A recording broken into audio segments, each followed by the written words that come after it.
My baseball history started when I was about 3 or 4. I began playing t-ball a year early to play with my cousin, and from then we just continued to move on, playing in the hometown leagues back home. And then when I turned 9, I was playing on 3 teams at once, and went to South Haven, Mississippi for a tournament. That was my first experience in travel ball. We played Team Pepsi and got our butts whipped.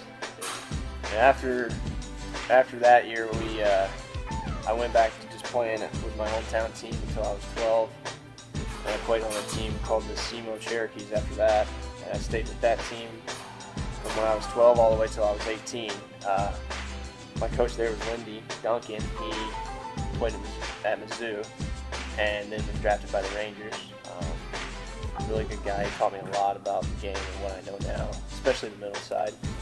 And because of that team, we were in Memphis, and that's when I was seen by Coach Evans and Coach Gutton at Missouri State. They saw me pitch against one of the Canadian teams, and from there, they just talked to me about going to Missouri State. They showed me Hammons Field and sold me, and after that, I went to Missouri State.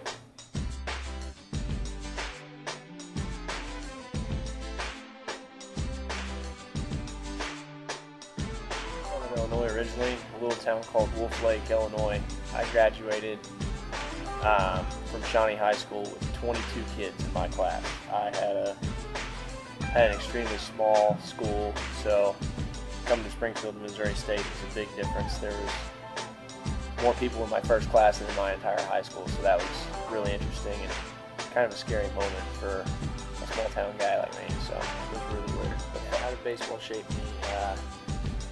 Well, it taught me, quite a few things. One, early on was, how to win and how to win gracefully, not rubbing it in people's faces, and also learning how to lose the right way. And then once I got older, it, taught me how to not quit, especially in college after I got hurt.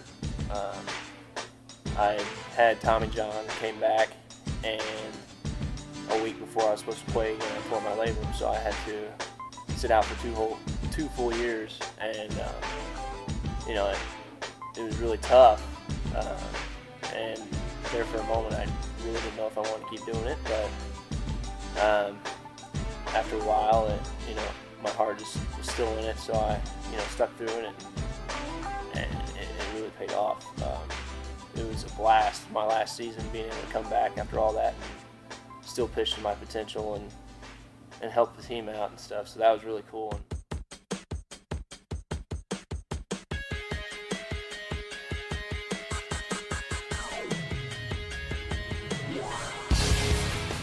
My best performance in college would probably be this last spring, after all my surgeries.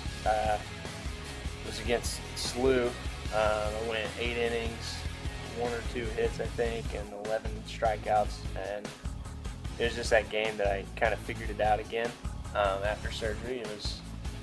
I went out and changed something up in the middle of the warm-up, and everything else just fell into place after that, and it was one of those games where you just felt unhittable. It was awesome, and it was a blast. I hadn't had that much fun on the mound in a long time, so that was really fun to have, and I'm glad it happened my last year. My favorite memory, baseball memory for college, has to be, we weren't even actually playing. It was the watch party to see if we made a regional. We went to Big Whiskey's here in Springfield, and the whole team was there, and we were watching ESPN, and just that excitement of seeing our name called and telling us where we're going and knowing that we made the postseason, and all that hard work that we put in for the 3 years prior to that, it's paid off, and we got sent to Miami to play down there in that regional, and it was awesome. We wound up losing to Stony Brook, who went to the World Series that year, so that was a pretty cool experience and a really neat memory.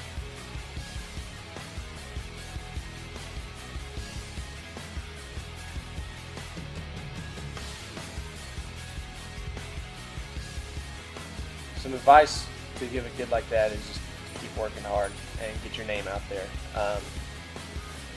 I came from a small town area, and I got pretty lucky being seen in the summer tournament down in Memphis, and that doesn't happen to everybody.